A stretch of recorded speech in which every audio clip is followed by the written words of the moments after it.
Hi అండి. అందరూ ఎలా ఉన్నారు? అందరూ బాగున్నారు అనుకుంటున్నాను. నేను చాలా బాగున్నానండి. అందరికీ శ్రీరామనవమి శుభాకాంక్షలండి. ఇప్పుడు టైం 4:30 అయ్యిందండి. లేచాను. అంతా చాలా ప్రశాంతంగా ఉందండి. బయటంతా చాలా ప్రశాంతంగా అనిపించింది. అందుకే మా తోటంతా ఒకసారి వీడియో తీశాను. ఇవి కూడా మల్లెపూలండి. మల్లెపూల చెట్టు ఉంది మాకు పాదు. ప్రొద్దుట లెగ్గానే తలుపు తీయగానే మంచి స్మెల్ వస్తాయండి ఇవి. రోజు ఇప్పుడు వేసవికాలం కదండి, రోజు పూస్తున్నాయి. చాలా బాగుంటుందండి ఈ స్మెల్. బయటికి రాగానే మంచిగా అనిపిస్తుంది. మా ఇంట్లో లక్ష్మీదేవి ఫోటో అండి. లెగ్గానే ఈ ఫోటోవే చూస్తాను నేను. మామిడి తోరణాలు కూడా కట్టేసుకున్నామండి నవమికి. రాత్రి ఇవన్నీ అరేంజ్ చేసుకున్నానండి. వంటగది చూసారా? ఇది మా వంటగది అండి. రాత్రి అన్నీ క్లీన్ చేసి పెట్టేసుకుంటానండి. ఎంత పీస్ఫుల్గా ఉందో చూసారా? చిన్న వంటగది అండి. చాలా బ్యూటిఫుల్గా ఉంటుంది మా వంటగది.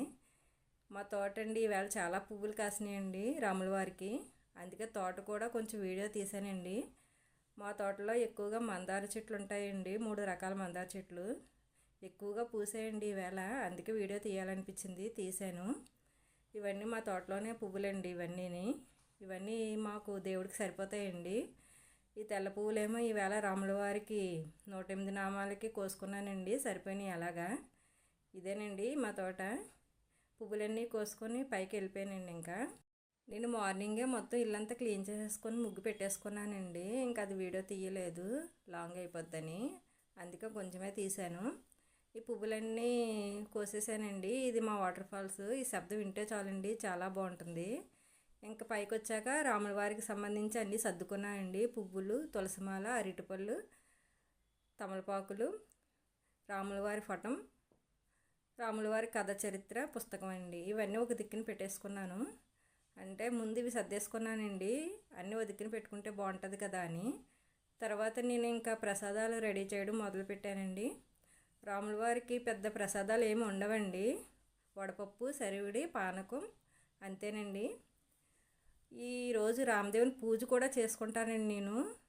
అంటే 5 లక్షవారాలు 5 ఆదివారాలు చేసేదాన్నండి. కానీ మేము గుళ్ళో పారాయణకి వెళ్తామని చెప్పాం కదండి. ఆ పంతులు గారు అన్నిసార్లు చెయ్యలేనోళ్ళు శ్రీరామనవమి రోజున ఒక్కరోజు రామదేవుని పూజ చేస్తే అన్ని వారాల ఫలితం వస్తుందని చెప్పారండి. ఇంకా అప్పటి నుంచి నేను చాలా సంవత్సరాల నుంచి ఈరోజే రామదేవుని పూజ చేసేసుకుంటానండి ప్రొద్దుటేని. ఇంకా సరే రెడీ చేసానండి. పానకం కూడా రెడీ చేసుకుంటున్నాను.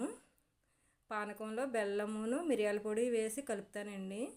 కొంచెం ఎక్కువే చేశానండి, ఇంటిల్లిపాది తాగుదామని. పానకం కూడా రెడీ చేసి పక్కన పెట్టేసుకున్నాను. ఇంకా రామదేవుని పూజ అంటారా, ఇంకా ప్రతి సంవత్సరం ఈరోజే చేస్తానండి నేను. అంటే మేము ఉగాదికి మొదలు పెడతామండి సుందరకాండ పారాయణం రామాలయంలోని. శ్రీరామనవమికి పూర్తవుతుందండి. అందువలన సుందరకాండ పారాయణం చేశాక ఈ పూజ చేసుకుంటే చాలా మంచిదని పంతులు గారు చెప్పారు. అప్పటి నుంచి కూడా నేను శ్రీరామనవమి రోజునే ఈ పూజ చేస్తానండి. ఇంకా 5 లక్షవారాలు 5 ఆదివారాలు చేయనండి. ఇంక ఈ ఒక్కరోజు ఫలితం వస్తుంది అన్నారనేసి ఇంక ఈ ఒక్కరోజే చేసుకుంటానండి. ఇంకా వడపప్పు, సరివిడి, పానకం అన్నీ రెడీ అయిపోయినాయండి. ఇప్పుడు రామదేవునికి ప్రసాదం రెడీ చేస్తున్నానండి. రామదేవుని ప్రసాదం ఏమీ లేదండి, గోధుమ నూక తీసుకోవాలండి. గోధుమ నూకలో ఆవు పాలు, పంచదార వేయాలండి. ఆవు పాలు, పంచదార వేసి 5 ఉండలు చుట్టాలండి. ఇవేనండి రామదేవునికి ప్రసాదము. ఇంకా ఏమీ చేయనవసరం లేదండి రామదేవునికి. ఈ ప్రసాదమే మెయిన్ అండి. ఇది ఒకటి చేసుకుంటే చాలు. వడపప్పు, పానకం, సరివిడి కూడా ఉండాలండి. ఇవి ఉంటే సరిపోతాయి రామదేవుని పూజకి. రామదేవుని పూజకి మరొకటి మామిడి రవ్వ కంపల్సరీ ఉండాలండి. మామిడి రవ్వ తెచ్చుకొని పెట్టుకోవాలి. అరిటాకు కూడా ఉండాలండి. ఈ 5 ఉండలు కూడా ఒకటి దేవునికండి, ఒకటేమో మనకి, ఒకటేమో బయట వాళ్ళకి, ఒకటి పంతులకి ఇవ్వాలండి, ఒకటేమో ముత్తైదువుకి ఇవ్వాలి. ఇలాగ 5 ఉండలు చేయాలండి. ఈ 5 ఉండలు 5గురికి ఇవ్వాలి. ఈ పంతుల గారికి కూడా ఒక ఉండ పట్టుకెళ్ళి గుడికి ఇవ్వాలండి. అప్పుడే వ్రత ఫలితం దక్కుతుంది. ఇలాగ 5 ఉండలు చేసేసుకున్నానండి. రాములవారి ప్రసాదం కూడా రెడీ అయిపోయింది. ఇంక ప్రసాదాలు అన్నీ రెడీ అయిపోయినాయండి. ఇంకా పక్కన పెట్టేసుకున్నాను ప్రసాదాలు. ఇంక ఈ పానకం కూడా కొంచెం మిరియాల పొడి అవన్నీ కాసం దిగాక వడకట్టేసుకున్నానండి. ఇంకా ప్రసాదాలన్నీ రెడీ చేసి పక్కన పెట్టేసుకున్నానండి. ఇంకా రామదేవుని పూజకి మెయిన్ ఉండవలసింది పీట అండి. పీటకు పసుపు రాసి బొట్టు పెట్టి ముగ్గు పెట్టాలండి. పీట మాత్రం కంపల్సరీ వేయాలండి రామదేవునికి. నేను పసుపు రాసి బొట్టు పెట్టుకున్నప్పుడే పీట మీద పసుపు వినాయకుని చేసేసుకుంటానండి. ఎప్పటి నుంచి ఇలాగే చేసుకుంటానండి. నాకు ఇదే సులువుగా ఉంటుంది. వినాయకుని కూడా చేసేసుకున్నానండి. ఇప్పుడు పసుపు రాసేస్తున్నానండి పీటకి. పసుపు రాసి బొట్టు పెట్టేస్తానండి.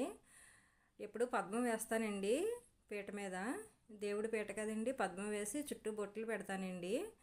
ఇక పీట కూడా రెడీ చేసేసుకున్నానండి. ముగ్గు వేసుకొని పీట కూడా రెడీ చేసేసుకున్నాక ఇంకా దేవుడి దగ్గరికి వెళ్తానండి. ఈ రామదేవుని పూజ నేను ప్రతి సంవత్సరం చేస్తానండి ఎప్పుడూను. ఇంతకు ముందు అయితే 5 ఆదివారాలు 5 లక్షవారాలు చేసేదాన్నండి. ఇంకా గుళ్ళో పంతులు గారు చెప్పిన కాడి నుంచి ఒక 7 ఇయర్స్ కాడి నుంచి ఈ పూజ శ్రీరామనవమి రోజునే చేస్తానండి. ఇంక ప్రతి సంవత్సరం ఈరోజే చేసుకుంటాను నేను. నాకు ఇలా కూడా బాగుంది. అంటే అందరికీ అన్ని రకాలుగా కుదరదు కదండి. ఇలా ఒక రోజు పెట్టుకోండి, బాగుంటుంది. చేసుకోవడానికి కూడా సులువుగా ఉంటుంది. ఈ రోజుల్లో అన్ని వారాలు చేయాలన్నా ఎవరికి కూడా ఓపుకుంటలేదండి. దానివలన ఈ పంతులు గారు చెప్పారు కాబట్టి మీరు కూడా ఇలా చేసుకోండి. నేను కూడా ఇలాగే చేసుకుంటాను. ఇంకా దేవుడి కాడ ముందు ఎప్పుడు పూజించే దేవుడిని సర్దేసుకున్నానండి నేను. లోన దేవుడిని ముందు ఒత్తులేసుకొని నూనె వేసుకొని పువ్వులు పెట్టేసుకొని లోన అంతా అలంకరించేసానండి. ముందు ఇంట్లో దేవుడే కదండి మెయిన్, ఆయనకి దీపారాధన చేశాకే మనం మిగతా వ్రతాలు చేసుకోవాలండి. అందువల్ల నేను ఇంట్లో దేవుడికి అన్నీ సర్దేసుకున్నాను పువ్వులతో సహాను. ఇంకా రామదేవుని పూజ ప్రారంభించడానికి ముందు నేలను తడిగుడ్డతో తుడాలండి. మనం పూజ చేసేంత మేర తడిగుడ్డతో తుడిసి కొన్ని పసుపు నీళ్ళు జల్లాలి. పసుపు నీళ్ళు జల్లుకున్నాక మనం ఓరిపిండితో ముగ్గు పెట్టుకోవాలండి. మనం వరిపిండితో ముగ్గు పెట్టుకున్నాక అప్పుడు రామదేవుని పూజ ప్రారంభించాలండి. రామదేవునికి కూడా మనం పీట అన్నీ రెడీ చేసుకున్నాం కదండి. ఆ పీట అన్నీ వేసి రామదేవునికి ఆసనం రెడీ చేయాలండి. ఆసనం రెడీ చేశాక అప్పుడు రామదేవుని ఫోటోని శుభ్రంగా క్లాత్తో తుడిసి బొట్లు పెట్టాలండి. గంధం బొట్లు, కుంకుమ బొట్లు పెట్టాలి. అప్పుడు ఆ రామదేవుని ఫోటో మనం ఏర్పాటు చేసుకున్న ఆసనం మీద పెట్టాలండి. అంటే పీట మీద పెట్టాలి. పీట మీద పెట్టి అప్పుడు పీట మీద ఒక తమలపాకు వేసి అప్పుడు ఫోటో పెట్టండి. ఆ ఫోటో పెట్టాక అప్పుడు మనం పువ్వులతో అలంకరించేసుకోవాలండి రామదేవుని ముందు. రామదేవునికి తులసిమాల కూడా వేయాలండి కంపల్సరీ. తులసిమాల అంటే రామదేవునికి చాలా ఇష్టం. అందువల్ల తులసిమాల వేసి రామదేవుని అలంకరించేసుకోవాలండి ముందు. ఆ తర్వాత మనకి ఆవు నెయ్యితో దీపం వెలిగించాలండి. వినాయకుడికి ఒకటి, రామదేవునికి 2 దీపాలు పెట్టండి. ఆ దీపాలు పెడితే అప్పుడు రామదేవునికి అలంకరణ పూర్తయినట్టే. అప్పుడు మనం ప్రసాదాలు అవన్నీ రెడీ చేసి పెట్టుకున్నాం కదండి. అవన్నీ రామదేవునికి అక్కడ పెట్టేసి అప్పుడు పూజ ప్రారంభించాలండి. ముందు 108 నామాలు చదివేసుకోవాలండి. 108 నామాలకి 108 పుష్పాలు ఉండాలండి. 108 పుష్పాలతో పూజ చేసేసుకోవాలి. 108 నామాలు అయిపోయాక కథ ప్రారంభమవుతుందండి. కథ ప్రారంభించేటప్పుడు చేత్తో అక్షంతలు పట్టుకోవాలండి. కథ చదివినంతసేపు చేత్తో అక్షంతలు పట్టుకోవాలండి. ఆ తర్వాత లాస్ట్లో అక్షంతలు దేవుని మీద కొన్ని, మన తల మీద కొన్ని వేసుకోవాలండి. అప్పుడుతో వ్రతం పూర్తవుతుంది. మధ్యలో కథ ఉంటుందండి. కథ చదువుకోవాలి. నాగంబొట్లు కథ, కాశీయాత్ర, నాగంబొట్లు భార్య కథ వినకపోవడం, తర్వాత నాగంబొట్లు కూతురు కొడుకుని తీసుకొని పెళ్లి చేయడం, ఇవన్నీ కథ చాలా బాగుంటుందండి. అంటే మనకి ఏదో ఒక దేవుని పూజించాలి, మరి అలా ఉండకూడదు, బద్ధకం ఉండకూడదు, దేవుడి పూజ ఎప్పుడు చేస్తూ ఉండాలి అని సారాంశం అండి. అంటే ఇందులో నాగంబొట్ల భార్య కథ చెప్తాను రమ్మంటే రాదండి. అంత అహంకారంగా ఉన్న వల్లే వాళ్ళు కొంచెం ఇబ్బంది పడతారు. ఈ కథ అంతా ఇందులో ఉంటుంది. పూర్వకాలం ఈ వ్రత కథలన్నీ చాలా విషయాలు మనకు చెప్తాయండి. అందువల్ల మనం ఈ పూర్వకాలం నుంచి వ్రతాలు చేసుకోవాలి, చేస్తున్నారు, చేసుకోవాలి మనం కూడాను. చేస్తే మనకి మంచిది, ఇంటికి మంచిదండి. ఇంకా రామదేవుని అలంకరించేసుకున్నానండి మొత్తం అంతాను. అలంకరించేసుకున్నాక ఇంకా దీపారాధన చేసి నైవేద్యం చెల్లించి పూజ అంతా పూర్తి చేసేసామండి. పూర్తి చేసేసాక హారతి ఇచ్చానండి. అంటే పూజ అంతా అయిపోయాక, నైవేద్యం అయిపోయాక హారతి ఇవ్వాలండి. హారతి ఇచ్చేటప్పుడు మనం మంగళం కూడా పాడాలి. మంగళం పాడితే అప్పుడు శుభంగా ఉంటుందండి ఇల్లు కూడాను. మన ఇంట్లో దేవుడికి కూడా ఎప్పుడు హారతి ఇస్తూ ఉండాలి. హారతి ఇవ్వడం మంచిది. దానివల్ల ఏంటంటే అన్నీ మన ఇంటికి శుభాలు, నెగిటివ్ ఎనర్జీ పోయి అన్నీ శుభాలు వస్తాయి. దానివల్ల హారతి ఇస్తారు. ధూపం ఏంటంటే ఇంట్లో ఉన్న నెగిటివ్ ఎనర్జీ కూడా ధూపం ద్వారా పోద్దండి. మన ఇంట్లోకి ఎన్నో నెగిటివ్ ఎనర్జీలు వస్తూ ఉంటాయి. అన్నీ పోవాలంటే ఇలాంటి పూజలు చేసుకుంటూ ఉండాలండి. ఇంకా పూజ అయిపోయిందండి. హారతి ఇస్తున్నాను. లక్ష్మీచరణలాకాంక్ష సాక్షాత్తు శ్రీవత్సవక్షసే క్షేమంకరాయ సర్వేషాం శ్రీరంగేశాయ మంగళం చోచిష్టా మాలికా బంధగంధ బంధురజిష్ణవే విష్ణుచిత్తతనూజాయే గోదాయే నిత్యమంగళం శ్రియకాంతాయ కళ్యాణ నిధేర్దినాం శ్రీవెంకట నివాసాయ శ్రీనివాసాయ మంగళం మంగళం కోసలేంద్రాయ మహనీయ గుణాత్మనే చక్రవర్తి తనూజాయ సార్వభౌమాయ మంగళం మంగళాశాసన పరే మదాచార్య పురోగమే సర్వేచ్చ పూర్వై ఆచార్యై సత్కృతాయాస్తు మంగళం. ఇలా మంగళం పాట పాడుకున్నానండి. పాడుకున్నాక ఇంట్లో అంతా ధూపం వేసేసాను. తులసమ్మ దగ్గర కూడా పూజ అయిపోయిందండి. తులసమ్మకు కూడా ధూపం వేసేసుకున్నాను. వంటగదిలో కూడా ధూపం వేసేసుకున్నానండి. దీంతో పూజ పూర్తయిందండి. ఇప్పుడు మా దేవుడిని చూడండి ఎలా అలంకరించానో.